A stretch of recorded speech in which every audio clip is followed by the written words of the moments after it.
Good AM, good PM, good evening, and welcome to the XDI Experience live show episode 8. My name is Andrew Sparrow. In business, it starts with, it is driven by, and it results in an improved customer experience. Better, smarter, and more personalized products delivered faster. And today we are going customer experience, user experience in the cars of today and tomorrow.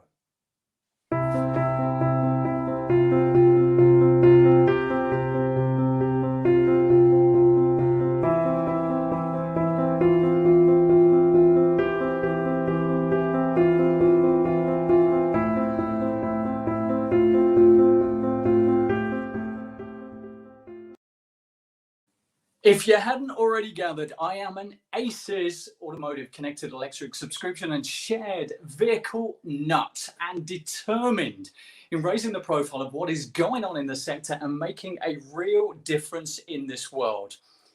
I really appreciate your comments. I really appreciate you watching the show. Thank you so much. Your thoughts and those questions, please jump right in. The more you ask, the better. We love it.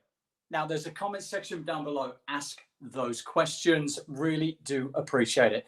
And one last thing, a special thanks to a colleague of mine who has worked studiously all week. This show has got a lot of changes, a lot of videos, a lot of interplay going on, and she stepped up to the plate. Fatima is the person who pulls the strings behind the show, and a big thank you to you and a big thank you to everybody who supports you.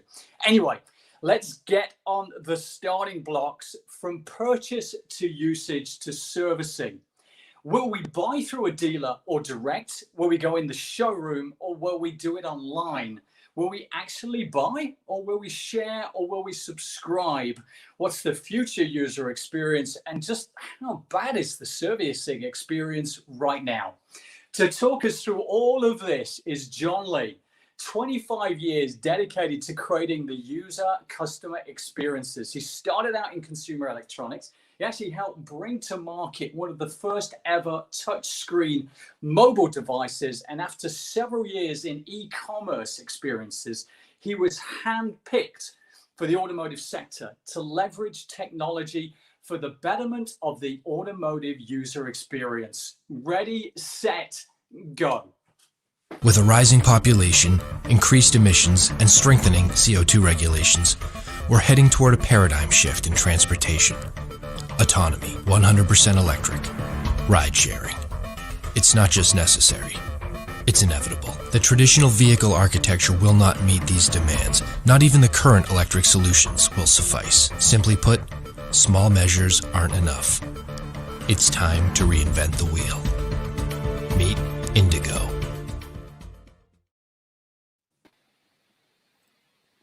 John, good morning. How are you? Good morning. Hi. Good to see you. Yeah, you too. You too. How is the heat wave in NorCal? Hey, I mean, the whole of California, let's be honest. How's it treating you? Oh, man, it's crazy. On top of the pandemic, now you have the heat wave, which is causing rolling blackouts. It's fortunately, it's cooled down today. So this morning woke up. Nice. But your heart's got to go out for people. I mean, everyone there apparently already reported 367 fires burning late yesterday afternoon, hitting something like 11,000 lightning strikes in the evening and burning up 250,000 acres. Record temperatures apparently on the planet in Death Valley, 130 degrees, which... Wow. For those metric people, 54 degrees centigrade. That is astonishing, astonishing. As you say, on the top of COVID. So there we are. Yeah, and I mean, the fires are in our backyard, literally. My wife told me to pack our bags in case we need to get evacuated. So if you see me taking off during the show, you know why. Come on. Okay, let's jump right in, John. You've got a very strong e-commerce background. First up, I want to run hard and fast at the purchasing experience of an automotive. Where is that heading in the immediate term? Certainly. So we're going to give you 5 minutes max to answer 6 questions on the quick fire. Start the clock. Let's get it going. So first up, We're going to do, oh, we got a countdown as well. Hey, way to go. 3, 2, 1, ready. John, direct to consumer or through the dealer? Direct to consumer all the way. I mean, I think as we've seen in the retail space, in the fashion retail space, and now absolutely in the car space, it's about that brand connecting with the consumer. In the past, a manufacturer makes a car, ships it out, and forgets about it. And then the dealer takes over and does the rest. But I think today now we see a lot of brands, especially things, cars like Tesla, that's really getting to know the end user and adding those features that they really want because they have that direct connection. So absolutely direct to consumer. Got it. Online or in the showroom? It's going to be a hybrid. I mean, I think that we already see all these car configurators, all these ways to really experience. I mean, OEMs know that consumers start with the internet to research and really discover a car and its features. And so from that to going online to then, at the end of the day, you're making a big purchase. So you still want to be able to sit in the vehicle, really grab that steering wheel, really smell that leather. And so that showroom will be definitely part of the experience. But I think it'll be a really integrated, seamless experience. Interesting. Will you walk in, will it be a sales or brand experience touch point? I think it's absolutely in that sort of same sort of light, a brand experience.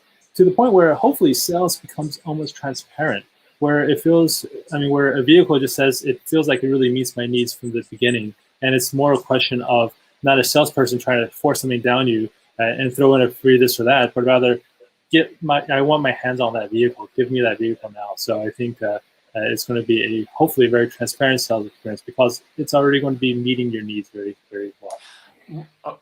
Leading on, customized, fully customized, or just configured? What e-commerce has really shown us is that it's really possible to, for better or for worse, profile that end user, that customer, really well to the point where they may know more about you than you know about yourself. To the point where you can then start to finally translate those into true features.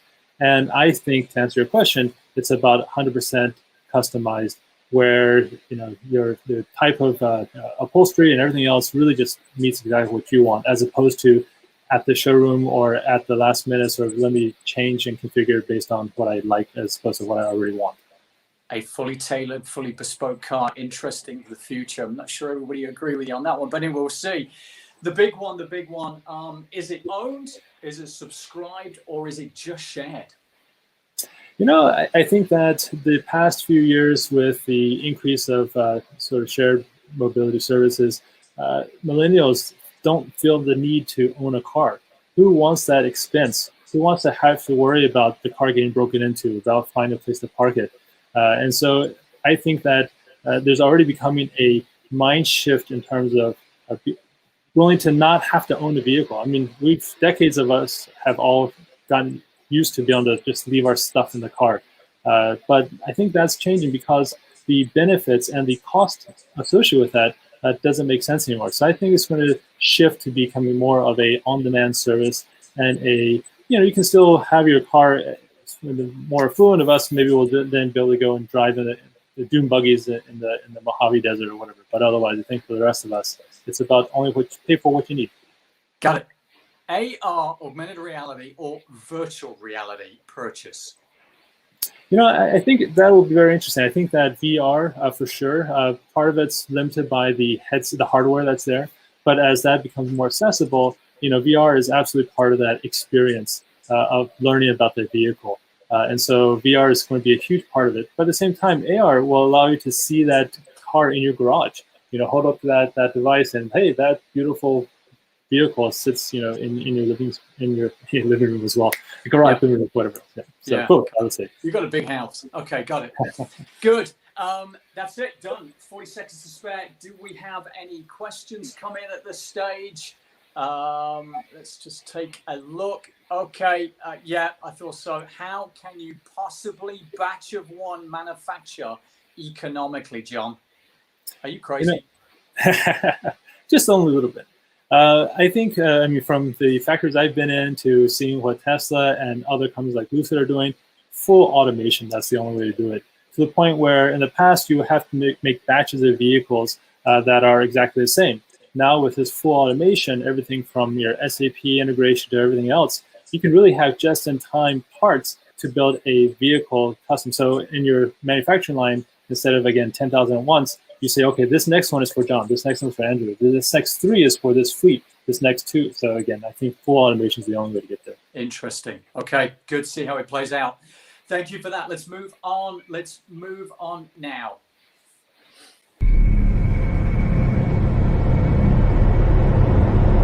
Hi, Bixby. Start the engine.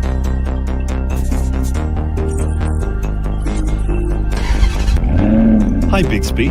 Cool off the car.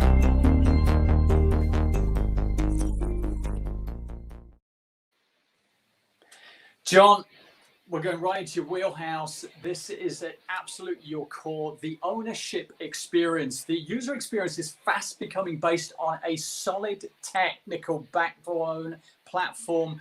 What's happening today? What's coming up? But before we go there, you got a few questions which are going to come in at the end of this discussion, which is all about kind of, will new tech dominate the space, or will the traditional OEMs step it up and come through to dominate in the future? And I know we're going to be talking servicing, so how much will EVs need actually servicing? It'll be interesting to get your take on those a little later on. In the meantime, starting with the design opportunities that are opening up for electric vehicles, now we've got the internal combustion engine getting out of the way. We have really an open platform to create something brand new. What are you seeing in terms of new physical designs, and how do they relate to the user? Yeah, no, it's pretty amazing that with electric vehicle technology, you get rid of a lot of really weight and get rid of a lot of things that take up space. And so one of the things that, I mean, it's not news, is because Tesla's already introduced the frunk many years ago. But what I have been seeing is that a lot of vehicles are now incorporating that as part of their EV design. From the latest Audi e-tron to you name it, they're all having some sort of frunk. Now, I think it's going to be a little bit of time before the sort of designers are able to really fully get a chance to manipulate those spaces for their needs because of crash and safety and all these other challenges. But I think that the opportunity is that now there's a lot more space. You know, they say that apparently a VW Golf without the ICE will have exactly the same amount of space as a 7 Series BMW. So how are they going to use it is the question. Or are they? Are they going to shrink it up again? Yeah, no, exactly. Yeah, they just make cars smaller. But I mean, I think that the thing that's really exciting about these EVs is that now with that extra space, you have more crumple zones. So the vehicles actually get a little safer as well. Right, and so with the battery packs, it's also lower center of gravity, so it's also more stable. So I think it's going to be really exciting to see how cars evolve with these new technologies. You bet, you bet. Good. Okay, so when can I actually start talking to my car, changing the environment, directing it, giving my navigation, my GPS working, getting my music changing just from a voice control, even using my personal assistant? When's that going to happen, Mr. UX? Well, you know, it's actually already happening, and the technology is really already there. However, having said that, it's not perfect by any means. I mean, I was using Android Auto the other day on my phone through Bluetooth to try to do some navigation and basic things, and it just wasn't quite there yet. But exciting part is that companies like Amazon, Alexa, they just announced partnerships with a few dozen vehicle manufacturers at CES this year, and now if you look on their website, there's 3 or 4 dozen vehicles that all have Alexa integrated, where that experience gets that much better and much more usable.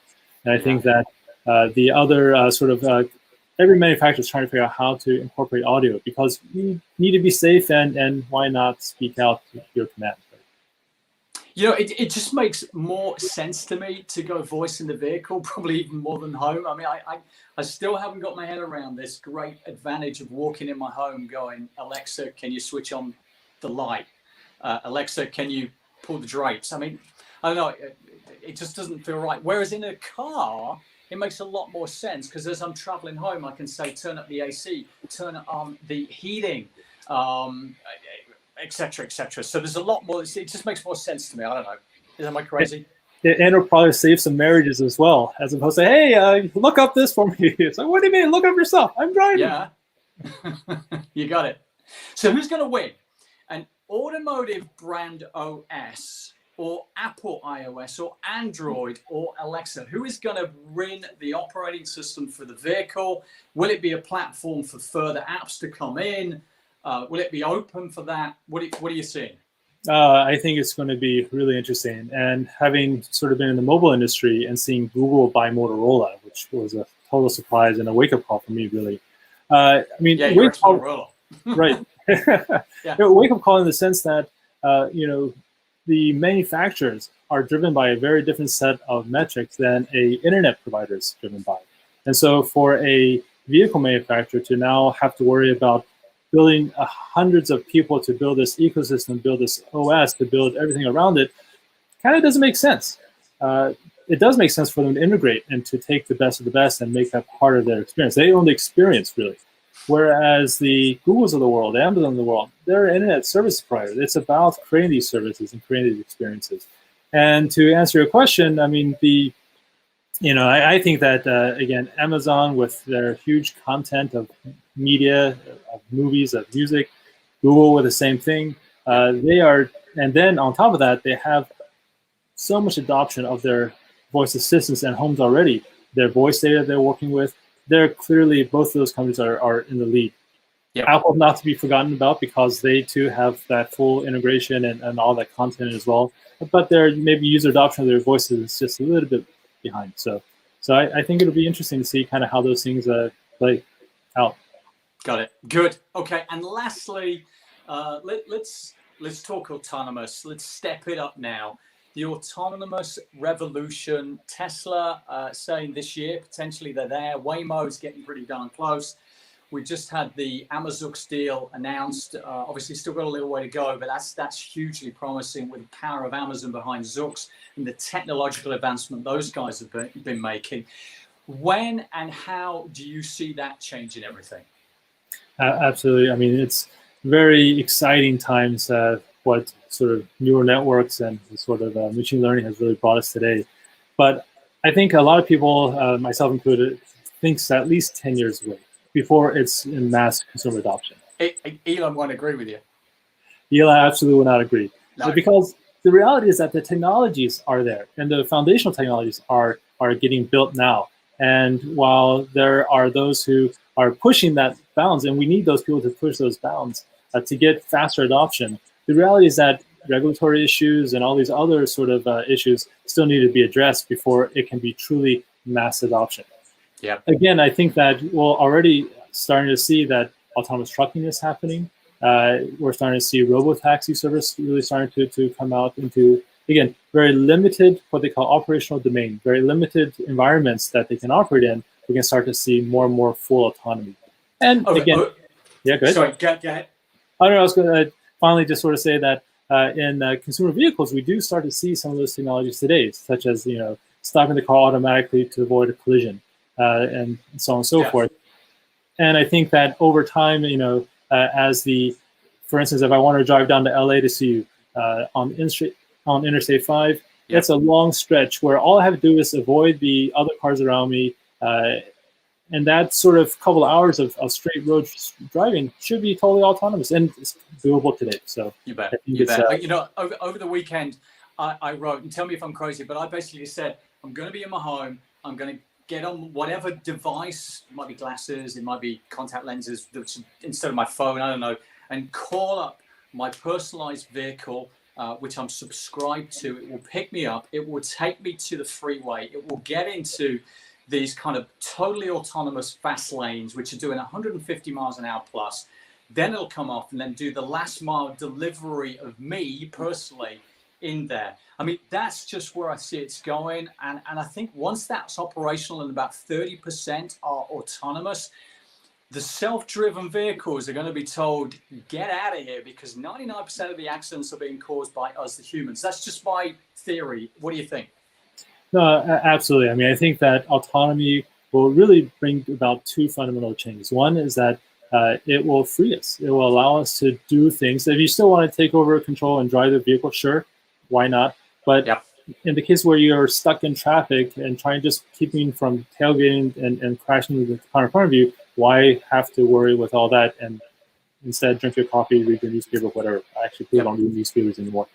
But so yeah, car ownership will be a plaything. You know, we'll go on the abandoned airfield and motor around in our Prius. Anyways, so everyone, we're going to take a very short a few second break now, just to take a quick look at Indigo, where John is headed. So we're going to learn a little bit about those. In the meantime, please leave comments. Please ask questions. Let's take a quick break.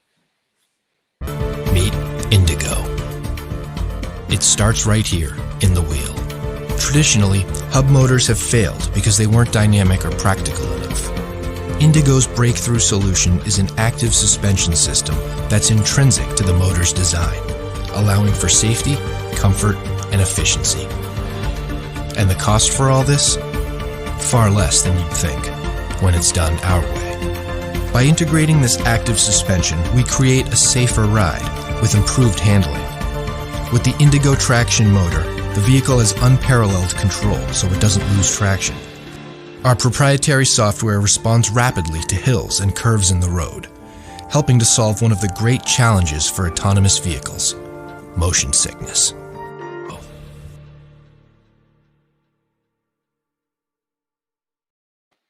There we are, John. There we are. So you've recently made the move from Ceres over to Indigo tape. We're taking a quick look at them. What's it all about? What are they trying to do? No, I've been really fortunate to have that experience at Ceres, to really, in the specifically autonomous driving team, to now with Indigo. And what a great crew from the solid technologies that they've really built up over the past few years. And really a chance to now help to commercialize. The core product is a hub wheel motor with active suspension. So what that means is it's an electric vehicle motor that's built right into the wheel.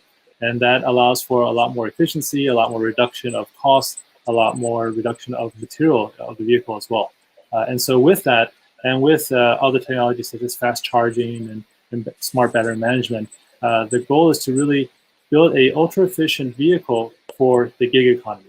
To, if you were to drive for an Amazon or Uber, whatever, why use your vehicle? Why not use one of our vehicles, which very low cost per miles, really good financing, creative financing models to really get you behind that wheel and using the vehicle for your purpose. And the idea is to really bring this to market and make the world a better place. Got it. So kind of a lot of last mile delivery stuff. Pretty topical right now with obviously COVID and a lot of people having a lot of things delivered. So it makes sense. Good luck. Thank you. Let us move on to further in the customer experience. Aftermarket. How bad is the service customer experience? What can be done? This weekend, we took our car over to the local unnamed dealer just to get it washed, but there was no one there because of COVID and things like that. So I get that.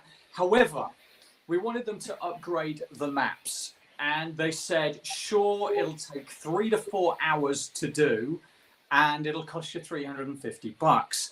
What is that all about? I mean, Google Maps, Apple Maps, Waze, I mean, we all just get that for free. I was amazed. I wasn't happy. But anyway, that's just me. I'm the grumble. What's it all about? What can we do about it? Well, unfortunately, at the end of the day, it's the business model. It's Google and Waze, all these sort of, they're driven by a very different model than your dealership is driven by. And so the dealership needs to make money.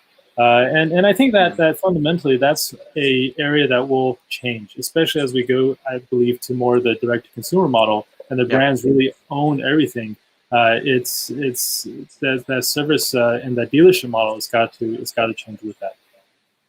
Got it. Okay. So how long is it going to be before our cars will actually tell us not only that it needs servicing, but they'll actually shop around, negotiate, give us some options, book it in for us. We'll be in our office. It'll be collected, taken away, serviced, and brought back. How long is that going to take? Yeah, no, I think that that's, again, the technology is there to do that. Maybe not to that degree of sophistication yet, but I believe that the ability to book all of those things, again, once the brand and that experience is fully integrated, to know when the vehicle needs servicing, to integrate with the calendar, integrate with the service station. That's there. But again, if a when, maybe a good 5 to 10 years from now. 10's a good number. Okay, hope it's quicker. There we are. Okay, thank you, John. Much appreciated. We're going to jump to questions. I know we had some before. We could well have some during. What questions do we have coming in from the audience? First up is from Blums Pineda. Thanks, Blums. Appreciate it. Who is leading the way now in automotive brand experience one? And who do you admire and who inspires you? Yeah, I mean, I think that there was actually just an article the other day about NIO versus Tesla. So NIO, a Chinese EV manufacturer, they have really gone out of the way. And so actually, that's a really good example because Chinese companies right now are really learning quickly. And one of the areas they learn quickly is e-commerce. And the concept of being able to know what the end user wants is now being sort of permeated throughout the rest of industries. So specifically, when I go into my Amazon shopping site, everything I click on, everything I do and do not purchase is all captured and all analyzed. Similarly, taking that as a way to operate a company such as, let's say, NIO here, is happening as well. So NIO, with the online experience, knowing what you really want, to the point where, back to your after service question, is that now once I go into a NIO showroom, I can experience the brand on the first floor. Oh, hey, there we go. Some nice images there. I can experience the brand on the first floor there, see all of the cool supercars and all of the things that they've created to really create that desire. And once I make that purchase, now suddenly I have the ability to go upstairs at one of their NIO houses to then experience the coffee shop, to experience the library, to even drop off my kids. I mean, these sort of NIO houses that they've built, of which I just heard the other day, also, I think by the end of this year, they're expecting to build 200 more NIO houses in China. And all in sort of these high-end shopping districts, so that now I can drop my kid in the daycare and then go and shop. Because they really understand that the owners of, there we go, and then they understand that the shoppers are these sort of young, affluent, with small families, owners that then have these desires to go shop and leave their kids, or go to have a coffee and have a meeting even in these NIO houses. So I think that NIO is a great example of using this sort of e-commerce modus operandi, right? Using how e-commerce are learning about user preferences, having that direct brand experience, and then delivering it through their vehicle and their services, as well as their NIO houses and after service. So really that full, complete consumer journey. Got it. So that's a brand that would inspire you, you think? Interesting. Sure. Very good. Next question. What do we got? Okay. How can interesting. Back to Indigo. How can an individual motor based in the wheel be robust enough to withstand the natural conditions and stresses of driving? So, small little plug for the engineering team. So the company actually got started by a MIT professor and a number of his PhD students as well. And so to answer that question, good solid engineering. And with that, I mean, one of the true sort of differentiators about this hub wheel motor is the active suspension. And the active suspension is both incorporating the hub wheel drive motor as well as some regenerative power generation as well as the active suspension, really combining 3 or 4 systems all into one compact, efficient, well-engineered, robust wheel motor. And so I think that's how really can address those future EV needs. Got it. Good. Next question. What do we got? We got any more? Okay. Who is from Jessica Holdcroft? Thank you, Jessica. Who is more impressive to you, Polestar or Tesla? Very topical. I like that. Yeah, I mean, I think that Polestar is very, very impressive. Again, Tesla is a leader, no question. It just their whole mentality, how they set up their everything as deep as their electronics and their how they build their own chips. Tesla, no question, very, very impressive. Polestar is a really interesting case, given their sort of Volvo heritage, given the Geely acquisition, and given sort of this whole new space. And I think that only time will tell how impressive Polestar will be, but I had a chance to see one of their vehicles at the Shanghai Auto Show, and from the materials, the design quality, the value offering, it's definitely impressive. Now, obviously, being the leader, there's a lot of people who are catching up. Now, the question is, when does the student become the master, right? So when does Polestar really start to lead? And I think that with the Android integration into Polestar, it'll definitely be one to watch. So I would say the jury's out, but I think it's definitely, they're making some really good decisions and yeah. beautiful I parts. know they've got the voice activation underway, so we'll see how that plays out. Hopefully it works better than yours. Yeah, exactly. Okay, good. Any other questions? What have we got? Anything? Okay. Yeah. How often will EVs actually need servicing? Yeah, I mean, again, Tesla is another leader here, right? 1 million miles, right? So it's they haven't announced it yet. Yeah. Maybe on Battery Day, September 15th. We're waiting to see if they announce the the lithium iron phosphate battery. We'll see. Yeah, if nothing else, it's a great bar. It's a great sort of metric to try to hit, right? And so if you can create a product that can last, that duration, whether you hit it or not, it's a testament to the engineering. It's a testament to, again, with electric vehicles, you really simplify. You've removed parts. You really simplify that propulsion system, so on and so forth, to the point where it's about servicing the wear and tear parts now, right? It's now about servicing the wheels. It's about servicing. Maybe you have to upholster your car, your seats in the car before you have to, replace other things, right? So I think that servicing needs will also change. It's, again, the NIO House is showing us it's an opportunity to connect. And it's, go to a NIO House not because I necessarily need to service my car, but rather just to have an experience to drop off my kids for daycare, right? So yeah, nice, good. I think that's about it. I don't think we've got any other questions. Nope, we are good. John, again, thanks so much. Very envious of you right now in the heart of the action with Indigo Tech. All of the very best of luck with them. Looks really, really exciting. Can't wait to hear the journey ahead. Thanks so much. Well, thanks for having me. Really enjoyed chatting with you today. Thanks. Appreciate it. Thanks. Okay. Next week, everyone, coming up for a few years now, whenever I vlog about improving tech or processes, one thing always gets brought to the table, and that is about the people aspect, about people change. Why will and how do we help people actually change? How do we change the entire organization for the future? Well, next week, I am joined by a world expert who has been throughout huge organization and people changes, most recently of which he has been guiding 14,000 people through COVID adjustment in the workplace. Next week, Raja Gopalan Purushothaman, aka Peru, joins me to talk IQ plus EQ equals success. Everyone, please have a great rest of the week. Thanks for joining us. Thanks for your comments and questions, and I will see you next week.